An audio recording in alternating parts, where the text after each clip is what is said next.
Hello everyone and welcome back to the Battlefield. Today we're checking out the Heat of Battle, a mod for Battlefield 2. This project is focusing on delivering basically a completely new experience, top tier animation, sound, lighting and a completely new gameplay. So I would say let's jump directly in, and yeah, I'm not alone here. Phale, the mods developer, is joining me, and yeah, together we explore some of those maps. Hello. Hi there. You told me before we started that this is basically a rare example for you. You're playing this in multiplayer. Often you've only played a single player experience.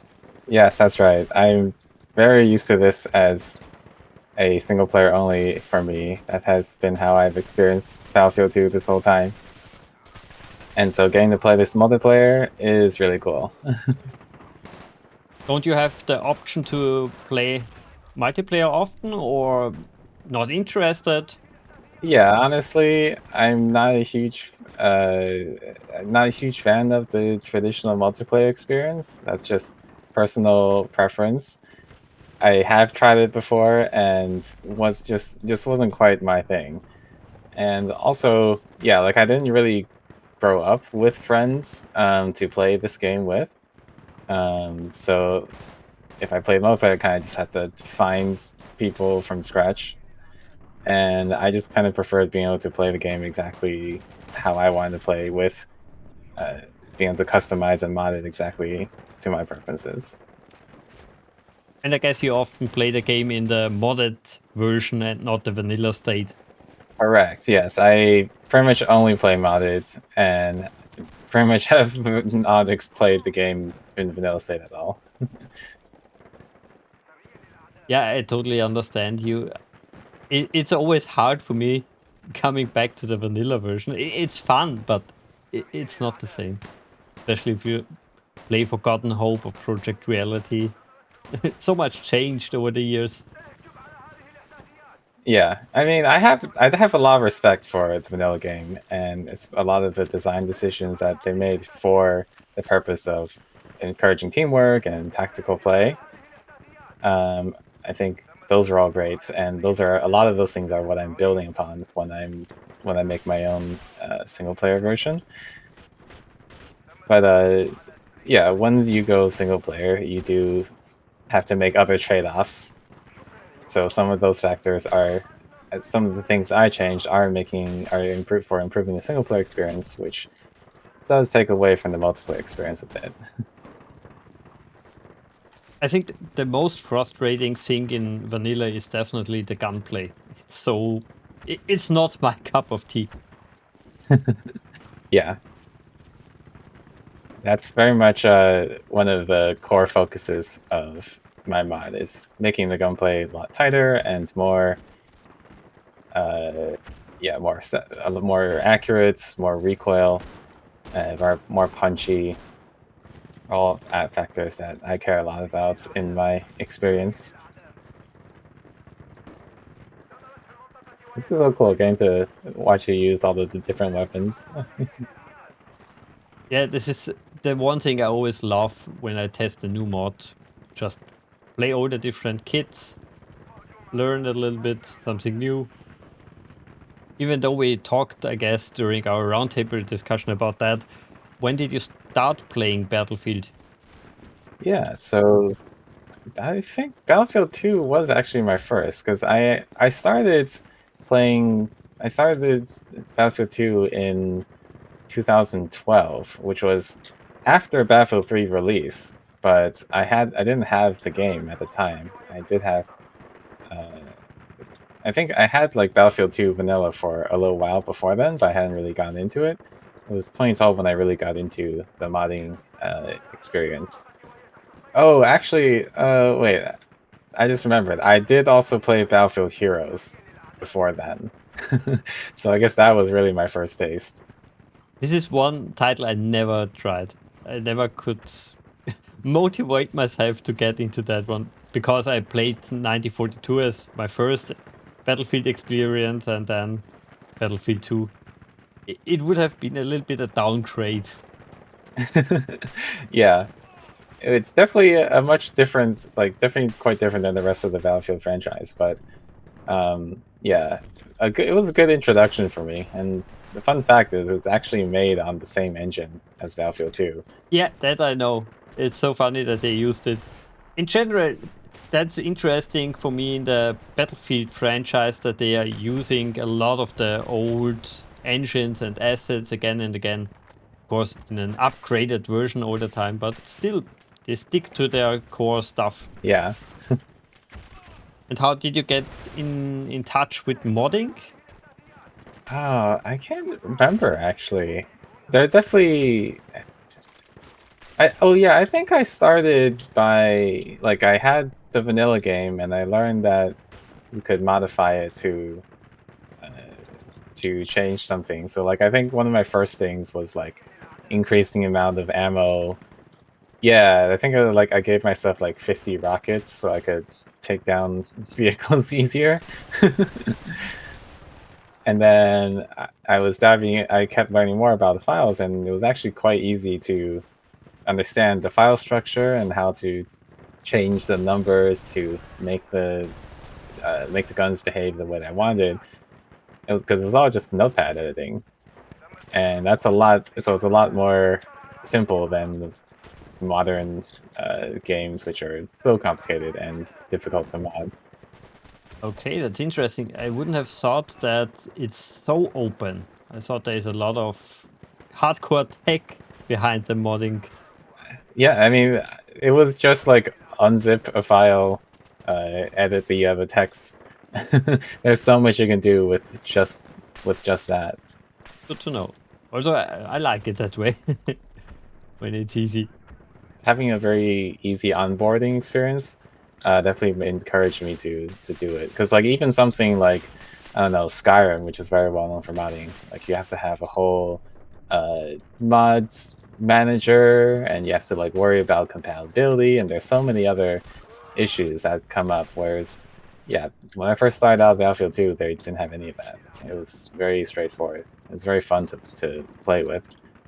Do you know if this maybe changed or maybe it was always that way?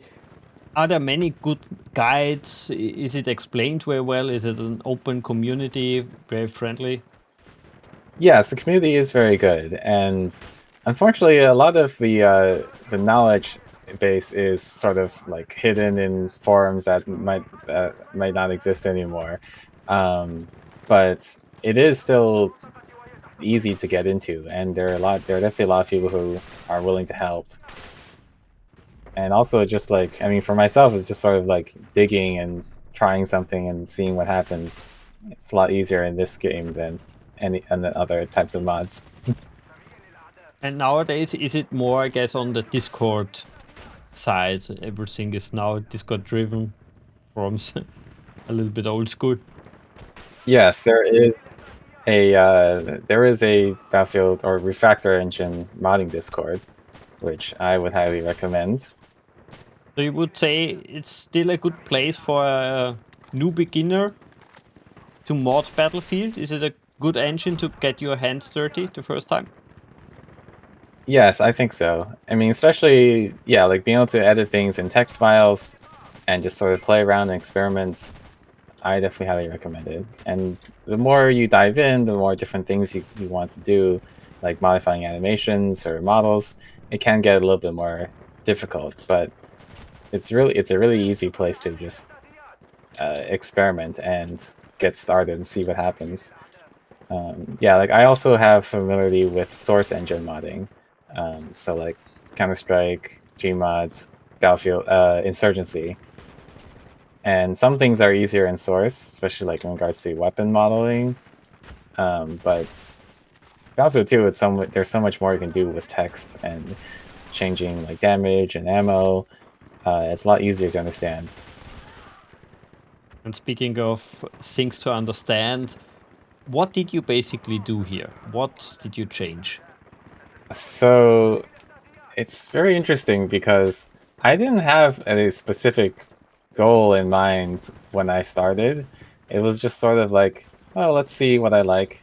And I find something new and like, oh, how can I do that? How can I try that? And then now, after I look back and see all of the changes that I made, there is definitely a distinct pattern that appeared. um, Essentially, it is trying to look like a Battlefield 3, Battlefield 4 style era of Battlefield, um, which a lot of other mods do try to do that as well. But in my opinion, my mod does it the best because a lot of mods, they just get the Battlefield weapons and copy the sounds and maybe copy the UI, and that's pretty much it. Whereas I'm trying to recreate the entire experience, which is a lot like the animations, the lighting, and the sound especially. I think that's what I'm the most proud of, is creating a sound environment that has that same sense like Battlefields, like like Battlefield 3, Battlefield 4 era Battlefields. It definitely looks much more polished. Yeah. And would you say you're nearly there where you want the game or the mod to be, or are you still far away? Yeah. It's I mean, I've been working on this mod for what, more than 10 years now, 13 years. And every time I feel like, okay, yeah, I've done everything that I wanted to do and I can't think of anything else to mod. And then I'll find some new thing. I'll discover some new thing like, oh, I should try this, I should try that. And then I'll just add to it. So your vision is expanding. Yeah. Like when I first released the mod in 2019, that was like I had most of what I wanted at that point. And then then I found more things to update, and then 2021 was the most recent release before the new one this year. And I thought I was done then. I thought I had everything. And then yeah, it was earlier this year. I was like, oh, I should try some HUD modding. I'd never done any HUD modding, and then I dove into that. And I was like, oh wow, there's so much more here. And so I was able to come up with more stuff that find more things I like and modify the HUD to look the way that I wanted to. That's more clean. And yeah, I don't know what else there is I to do, but I'm sure I will find something. You mentioned you're working on this project for over 10 years. When exactly did you start and why? What was the real kickoff for you? Yeah, so I definitely like I said, I started by just tweaking some files and changing the ammo damage, that sort of thing. But then I discovered the ModDB page for Battlefield 2 and the range of different mods that people had made. I didn't actually like my first mods. The first mods I tried weren't Project Reality, Forgotten Hope, the multiplayer ones. I started with the single player ones. The ones that come to mind are Combat mods and Spec Ops Warfare, which Spec Ops Warfare is still essentially the base that I built on all these years later. It's completely unrecognizable, but a lot of the core foundations were there, especially the animations and having like 3D iron sights. Those were all like, oh wow, I didn't know this was possible in Battlefield 2, and it changed the experience so much, and it got me to want to learn more and try to see what I could do myself. Yeah, and also around that time, 2012, 2013ish, there was also like a new breed of one-off releases where people would release individual guns as opposed to like a full mod. So yeah, like before then, there was like AIX, Project Reality, Forgotten Hope. Like there was just a team that made the entire mod, and then you just download and play it. But around 2012, 2013, when I got started, there were a bunch of individual modders releasing individual guns, individual skins, where you just like download it and then install it into your own game, install into your own mod, figure out how to do that. Which for me, that was a lot of what I really liked, was being able to pick and choose. Oh, I like this gun, and I like this. I like these sounds. I'm going to learn how to combine them the way that I want, as opposed to just downloading and playing the mod that someone else made. And where did they publish all that stuff? Was it directly on mod database? Because FileFront was already gone. Yeah, ModDB, for sure. I was also a lot on it was Battlefield single player, which I think that website is down now. But yeah, there was a lot of activity in Battlefield single player at the time, and some people were also releasing like on their YouTube pages. Yeah, there was so much. To be honest, that was always strange for me, that more and more people posted stuff on Mega Files and other hosters. Yeah, I will not download something from there because it's a little bit too risky. If I download something from mod database, for example, or any other platform with a comments function, I can basically say, hey, this mod is crap, or this mod is dangerous, there's a virus or something. yeah. And if 100, 200 players already installed the mod, I can say, yeah, fine, there will be nothing dangerous in this mod pack. I mean, I never had any issues. 99%, yeah, I guess it's not a problem, but there is always this one case. And sadly, it became a trend a little bit in the Battlefield franchise in the last few years. Before, most of the stuff was released on mod database, on FileFront, different platform where there was a comment function. Yeah. That's one of the reasons why I never played the Chinese mod. How is it called? Damok, or the something with D. Damocles? Yeah. Yeah. Yeah, I never had any issues with that myself. I mean, I just wanted to try out all the different mods, and so I would get them from Mediafire or Friends or whatever. Yeah.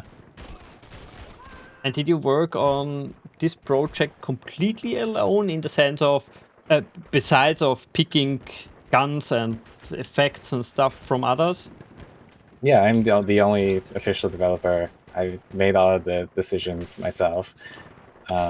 Definitely, there are lots and lots and lots of different contributors that I chose and modified, and also people that I talked to for help, and people that I asked permission to use their content.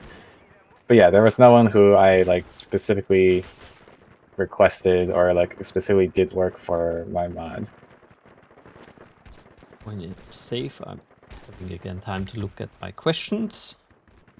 Yeah, after spending over 10 years now here on this project, what would you say I'm most proud of? What is your best baby, your best achievement? Yeah, I am definitely the most proud of the sound design, as I mentioned before. Which it was definitely not all of mine.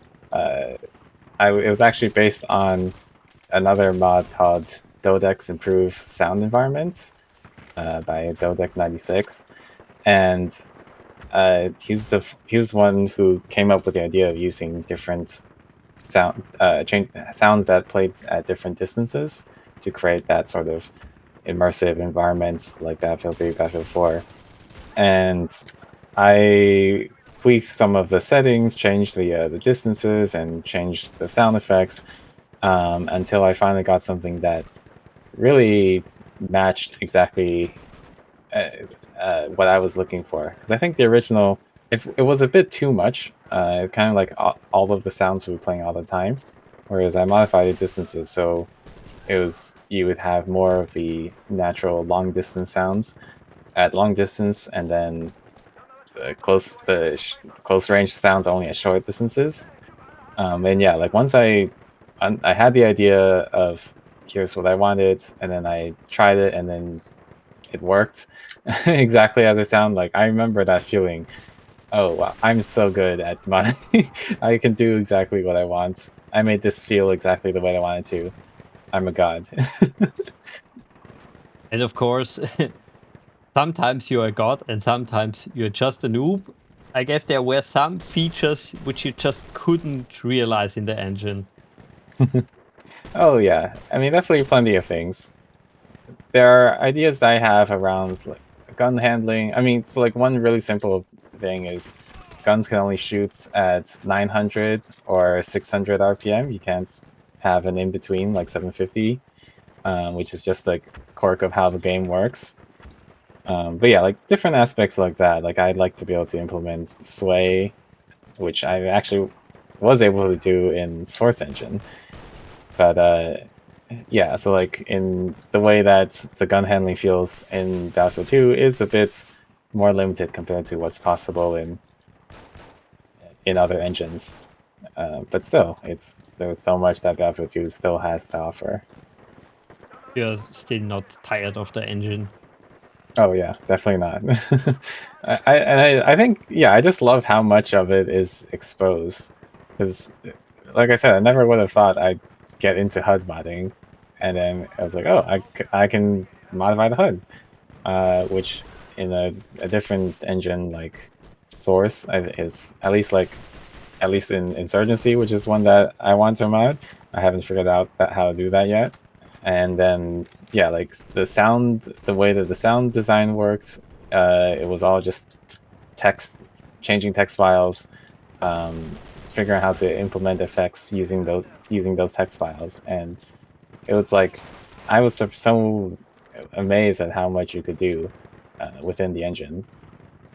Yeah, it's always fascinated to me that the game basically never died. The modding community is still active after so many years. Yeah, and the things that other people have been able to figure out as well is amazing.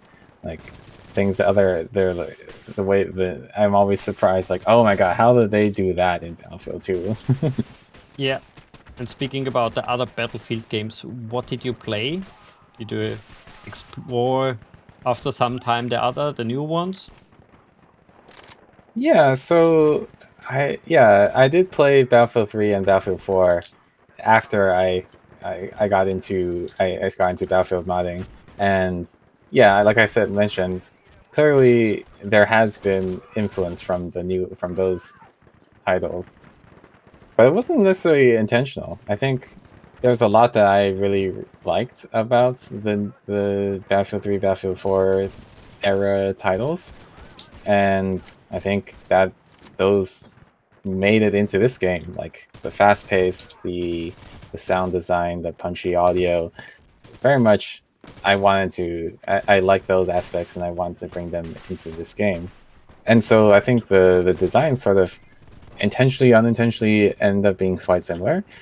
But you know, there's always the thing that people say, like, you know, if you like Battlefield 3, Battlefield 4, why not just play Battlefield 3, Battlefield 4? Where I try to make Battlefield 2 into that game. And well, the simple answer is because I can. Because Battlefield 3 and Battlefield 4, I can't do any modding. I have to just accept the way it is, and I can't learn and experiment and see what I want to change, and then just figure out how to change it myself.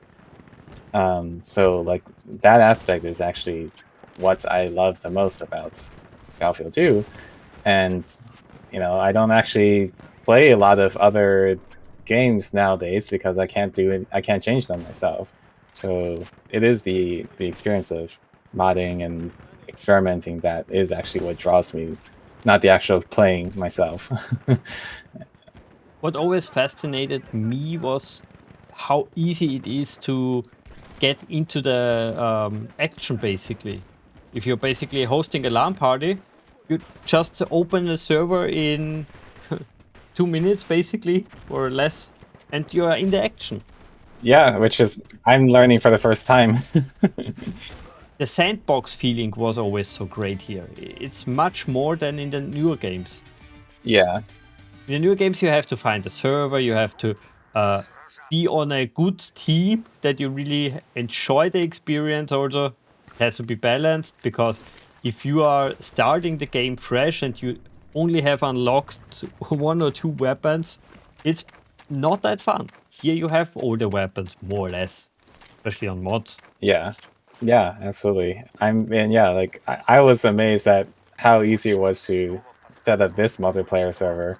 and start playing it, and it's like, oh wow, that was a lot simpler than I thought it was going to be. Because like figuring out how to like do the networking is also always something that like I thought would be really complicated. But yeah, it just worked. That's also the reason why this game definitely will never die. It has a LAN mode, so you can always play it via a VPN, direct IP. You have all the options, which you can't say about the newer games, sadly. Yeah, like there's so many different ways that games can work. Like you don't necessarily think about. And also like if you only played a newer game that has like a matchmaker and no server browser, no LAN mode, you just don't know that that's a thing that could exist. Like that is a way that things could be done. I mean, the whole like a game's being moddable, that's also probably not the thing that an average person might realize. Oh, this is a thing that you could do. Like you could actually take a game that you like and learn how to modify it and adjust it to your own preferences. I think most people just assume the game is the way it is, and you can complain about to the developers, but you can't change anything yourself. The idea that, oh, there's something I don't like, I'll just change it myself. Like is so empowering. It is so cool to be able to learn how to do that. And like I said, sometimes you get to feel like a god.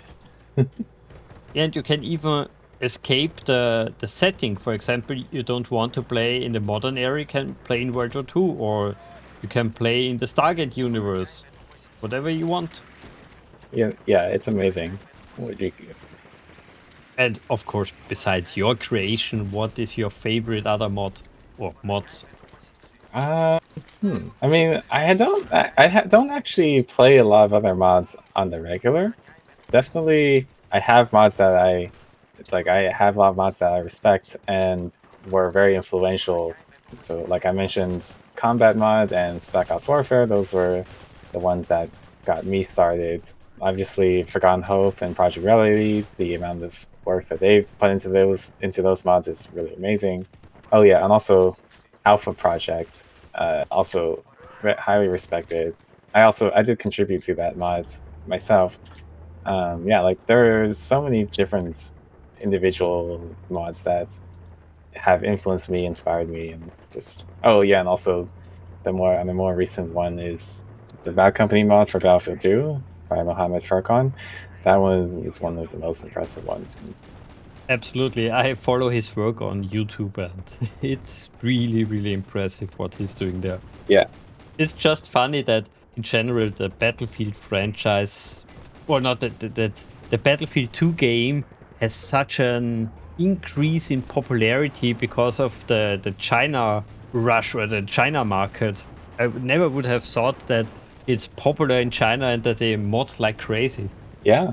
I don't know the full extent of what they do. Yeah. And another thing I would have never dreamed of is that we play in Battlefield 2 Rush. How did you come up with that idea to include that? Oh, well, this is actually very on topic because I did not come up with the idea. And in fact, it was made by, I believe, a Chinese developer. And they published it on ModDB, and I figured out how to implement it into my own mod. Definitely fits the whole brand, I suppose. Yeah, and so it was really cool to be able to see how people contributing from all around the world and just being really impressed by the things that other people are able to come up with, and then figure out how I could apply that, tweak it to my liking, and add it into my own mod. Really amazing that like a thing that could happen. Because yeah, I know the process of making Rush mode work involves a lot of Python coding, which I don't have any experience with, except for the stuff that I tweaked myself in order to get it to work. So yeah, like someone else just made it from scratch. They coded everything, and then they released it. And yeah, I was really thankful for that. And is it a mod or a mode which is hard to maintain, or is it just easy drop in the files and the config and it works all the time? Definitely not. I did have to make a lot of modifications in the codes to get it to work with some other aspects of my mod, and that was like having to understand a bit of Python coding and understand like how the logic works, which was quite new to me. But yeah, once I made those modifications, it worked surprisingly well.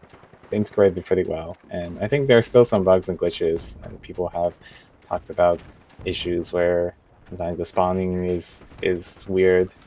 I'm just surprised that like, oh, this was a thing that was even possible.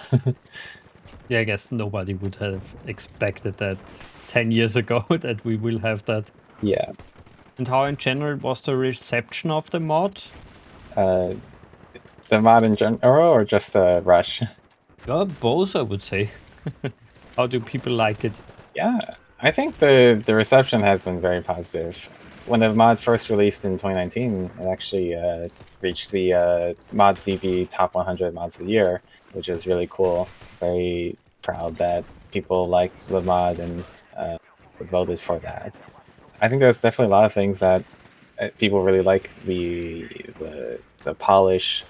Yeah, a lot of the aspects that we talked about, and it's also kind of pretty cool being able to see when I read read Reddit posts or people talking about Battlefield 2 mods, then it's usually one of the ones that comes up, like Heat of Battle, Damocles, Alpha Project. Uh, like definitely not as well known as the multiplayer mods like Project Rowdy or Forgotten Hope, but when people talk about the single player ones, it's the name that comes up, and it's like, oh, that feels pretty cool. And I guess this was the only Battlefield 2 mod you really worked on the entire time. You didn't have separate projects. Well, I did quite a bit of work on the weapons for Alpha Project and some other mods, and people have also asked for permission to use some of my work. But yeah, definitely it wasn't like a main central like contributor for any other mods. Which is totally fine if you have only one project. I think it's often better to focus just on one thing, but you know, some modders are so intensive in their work that they want to do everything. Yeah, I mean, for me, it was sort of if there's anything that I want to do, I just put it into this game, into this mod. Oh, actually, it does remind me though. I did also contribute quite a bit to the Battlefield 1944, the World War II mod. Yeah, so like some aspects, like I did want to like make some World War II weapons, and they obviously wouldn't fit into this mod, so I ended up contributing that to the Battlefield 1944 project, which was also really cool. Have you ever considered switching not engine, switching games? For example, 2042 is a little bit more advanced than Battlefield 2. Yeah, I mean, I don't have 2142, and from definitely I have heard about the different features that exist in it. But I mean, one of the aspects that I appreciate about Battlefield 2, especially being set in the modern setting, is that there's already a solid base that I can work with. It doesn't require a whole lot else to change compared to 2142. I have to like port in all of the factions and the maps. So I'm pretty happy with just sticking with Battlefield 2 for now. And I guess another big plus for Battlefield 2 is that the mod community already created so much content here. And Battlefield 2142, there is some, but it's a shallow comparison. Yes, exactly. Yeah.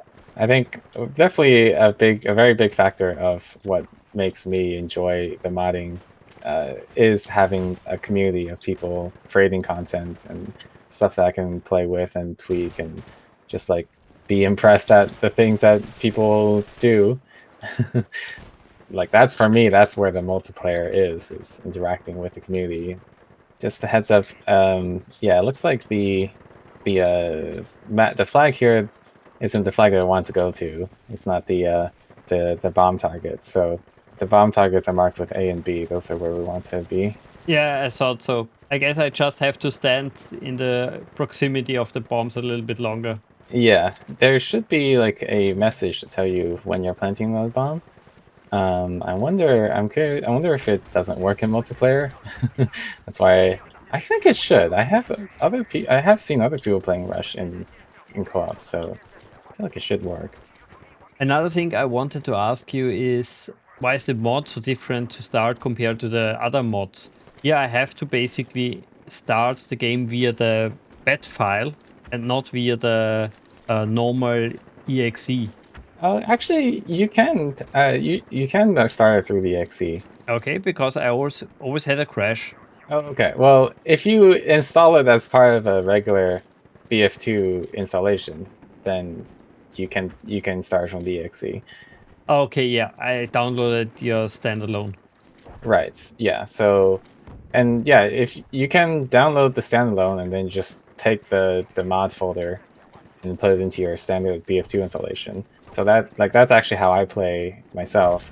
But for the standalone version, yeah, I have to start with the bats because the vanilla BF2, like it doesn't include the vanilla BF2 files and the way that would work. And is there any difference in the standalone and if I just use the standalone, the mod folder for the vanilla version? Or is there some more voodoo magic in the background maybe? The only difference is that you have commander options in the modified exe file in the standalone that allows you to order artillery and order supply drops. So yeah, and then I think also the reshades that's also included in the standalone, which you could also get that to work in your vanilla Battlefield 2, but then it would affect everything. It would affect all of the mods. Also, have you heard of anyone playing this on a bigger server, on a LAN party maybe? I mean, I've definitely seen YouTube videos of people playing this game, playing Keep a Battle in co-op. I don't know exactly how many players they had, but yeah, it was really cool to see that the functionality worked. You know, in general, what's the difference between single player and multiplayer? Why is the bots and the game so different sometimes? I mean, specifically in regards to Rush, there is Rush has a bunch of Python coding, which yeah, maybe that's what makes things kind of complicated when you're trying to network. But aside from that, it should everything else should be pretty much the same. Oh, and then like with the HUDs, yeah, that also requires networking.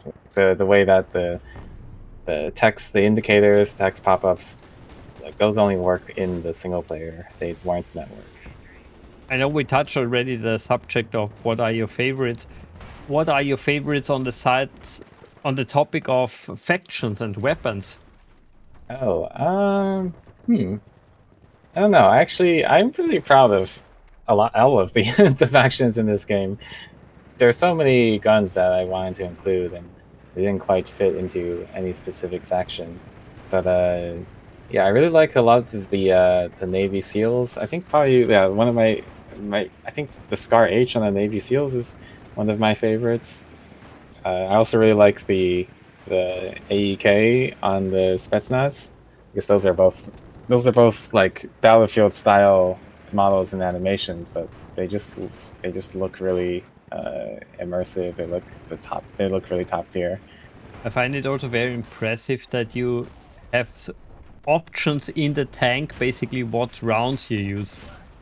Yeah, that was one of the interesting things because the functionality was in the mod since 2019, but I realized no one really knew how to actually use it because the HUD didn't say anything about it, and like I mentioned it in one of my facts, in one of my articles on the mod. But aside from that, there was no documentation of how to like that the vehicles had different functionality, and so that was one of the focuses of this most recent release is changing the HUD to provide that information so that people would know what to do what they could do with the vehicles, which I think it's a good lesson for sure. Just because you implement something doesn't mean that other people know how to use it if you don't communicate that. That's definitely a subject for many, many modders to learn. Yeah. It's rare that a mod has a manual, sadly. I know you guys already do so much stuff, writing a manual is already taxing enough, but sometimes it's nice. Well, I mean, people won't read it either. That also. It was in the article, but who reads the articles? That's the good old problem of, have you tried Googling or did you read the manual?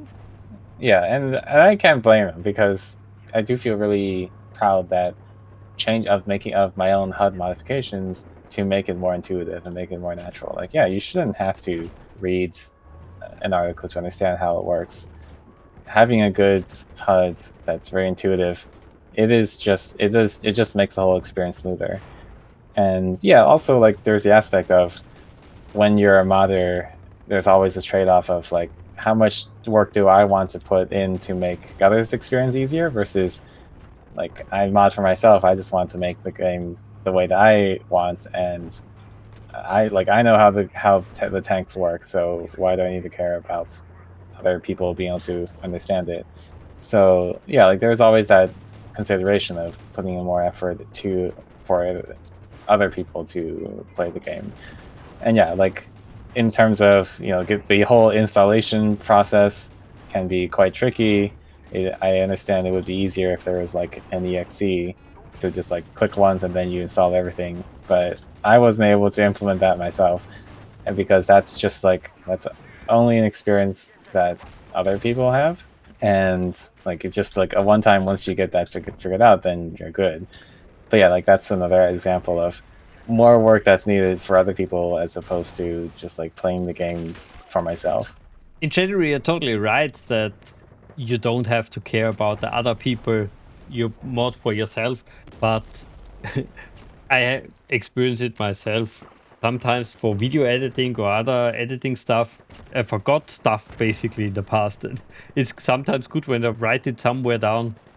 And of course, I always say that for my reviews, I like a good manual for the immersion factor. I call it the toilet factor. If I can basically use a manual on the toilet to immerse myself more in the game, I love it. Okay, yeah, I like that. When I started playing really computer games, you had big manuals, which were over 200, 300 pages sometimes. So you really had time on the bus, on the toilet, school breaks. You could always read. Yeah, that's another experience that's not as common in the modern day. I've probably like the equivalent of that nowadays is watching like your a YouTuber break down explain the how to do this. Side of I'm also more now on the side of watching a YouTube video, but I miss it. I still miss it, even though it's more convenient to watch something or listen to a podcast. Yeah. I would have loved in general for Battlefield 2 that there is a kind of single player campaign, story, something lightweighted. It doesn't have to be complex. Yeah, I mean, I'm pretty happy that they at least put in the work to make the bots work in the multiplayer games, which actually for me has a lot more replayability than a campaign. Because yeah, like it's also one of the aspects of the different gameplay style of I am just like playing in a match with 20 other bots against 20 other bots, as opposed to like I'm in this one squad against this railroaded level of enemies. So yeah, I think both are definitely good experiences to have. Yeah, I think like being able to just like play a regular multiplayer match with bots is something that I don't get in a lot of other games. It's both very important, I would say, for me. I totally enjoy the sandbox aspect and the variety of options I have here. But sometimes a good immersion is also nice. It's not a must-have, definitely not, especially if you have mods. I guess you tried during your many years of development the expansion. Did you ever consider modding there? Uh, you mean the special forces? Backups, yeah, special forces exactly. Yeah. Actually, I think we can play one of the special forces maps. I think you should be able to play it. Yeah, I mean that would be good. We can good time since we're running out on this map. Trying to think which one we could do. I mean, yeah, like this mod originally grew out of Spec Ops Warfare, the mods, which very much was like trying to bring the special forces type gameplay, like expand on the special forces type gameplay as a mod. So that has been very much a core aspect of this mod's lineage from the get go. And stupid question, why? Because you like special forces in general, or the gameplay, the night visions? Well, I think for me is that like I actually quite like infantry focused gameplay. I mean, I definitely also really like vehicles. But like when I started modding, I very much preferred being able to focus on just the gunplay with the hand weapons as opposed to vehicles. Like that has always been the focus of this mods from the start. It was just the infantry on infantry gameplay. And so yeah, the special forces had more infantry focus. Maps were a bit smaller. Kind of like, yeah, that's been the gameplay that I have been prioritizing with this mod.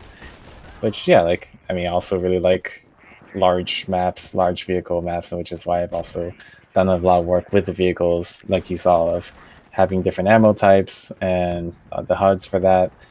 So yeah, vehicles are also really cool. But yeah, infantry has been my focus from the beginning. Yeah, like we mentioned, the variety in Battlefield is just amazing. Exactly. Yeah, having the vehicles and the infantry together, like it's always really fun to be infantry and then just like see the tanks rolling in and see the explosions as they suppress the enemy or as they're suppressing you. So it's absolutely part of the experience, even if you're only playing infantry. I find also it's just a testament of the development team, how they nailed it back in 2005.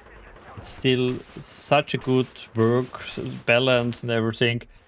Maybe with exception of the gunplay, like I mentioned. That's the only part which stands out for me, but the rest, it yeah, was perfect. The commander modes, the mod support, everything. Yeah, and even the gunplay, I understand what they were going for with the gunplay, and I think having poor accuracy does encourage team play in a way that more modern games with more accurate guns don't. And so I have a lot of respect for that design decision. And yeah, like that's not. And I've made my own. Uh, I've obviously I did change it for the purposes of being a single player mod. But yeah, like if I'm designing a teamwork focused game, I probably would want to have a similar goal of having lower hit rate at long range to make it easier for squads to move around. And then yeah, I think in the modern days, like there's better ways to achieve that goal that still allows guns to feel satisfying when you shoot them. But at least in terms of what they are going for, I do have a lot of respect for that. You mentioned the commander mode, or we mentioned the commander mode here. Did you also include it here? Yeah, that was one of the additions in the most recent release is AI commander. So as a squad leader, you can request artillery from the commander. You could actually. Oh wait, am I squad leader? Yeah, I think I am the squad leader, so I can definitely demonstrate that. Let's see. Can you see the UAV as well? I just requested that. Okay, yeah. I wasn't sure if it's the tank, but no, the radius is much bigger now. Okay, nice. That's what. Yeah, I definitely like the gunplay and the improvements. Really nice experience here. Can't wait to play more in the future. We definitely will play a little bit more here, but I would say for the video version, this is it. As always, I would like to open the mic to you. Is there anything you would like to add before we end it? Is there anything we missed? I don't have a whole lot else. I guess since we mentioned other projects, I do also have a Heat of Battle mod for Insurgency, the Source Engine game. So if you're interested in seeing how the same sort of design principles apply to a different game, a different engine, what I've done with that, you can check out the Keyless Battle mod for Insurgency in the Insurgency workshop on Steam. Well, as always, I will put everything in the description. And yeah, maybe we see each other during a Battlefield event again, or maybe host something together would be also fun. But for now, I would say that's it for this video. Leave us a comment, tell us what you think about the game, and of course, play the game. Until next time, bye bye.